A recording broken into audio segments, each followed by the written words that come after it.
शाबास यशवंतराव.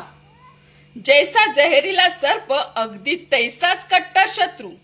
आणि शत्रूस जिवंत सोडू नये, त्याचे तोंड ठेचून काढावे. परमेश्वराच्या भेटीस निघालेल्या काशी विश्वेश्वराच्या भक्तांच्याच कत्ली केल्यात. त्यांच्या रक्ताचे पाठ वाहिलेत, तेही कशासाठी? मूठभर पैशासाठी.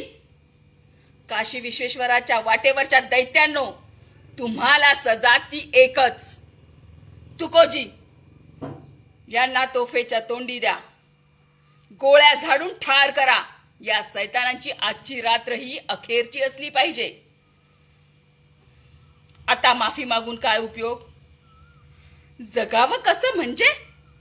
तुम्ही फक्त तुमच्याच मुलाबाळांचा विचार केलात.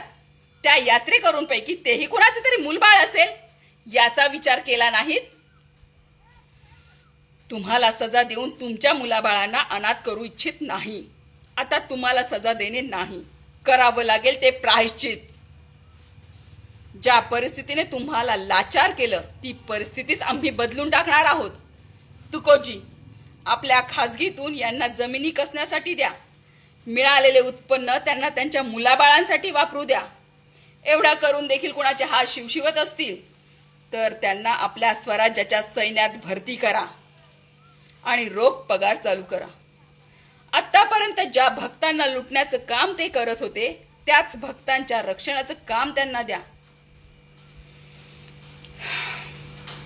तुम्ही काळजी करू नका. म्हटल्याप्रमाणे आम्ही आमच्या कन्येचा मुक्तेचा विवाह यशवंतरावांसोबतच करणार आहोत. जात, कुळ, धर्म, आतापर्यंत या दरोडेखोरांचा बंदोबस्त करण्याची हिंमत कुणामध्ये नव्हती. तो पराक्रम गाजविला आहे तो यशवंतरावांनी. आणि यशवंतरावांची जात आहे ती मर्दाची. कुळ आहे ते शौर्याचे आणि गोत्र आहे ते पराक्रमाचे आणि धर्म आहे तो माणुसकीचा. लक्षात ठेवा.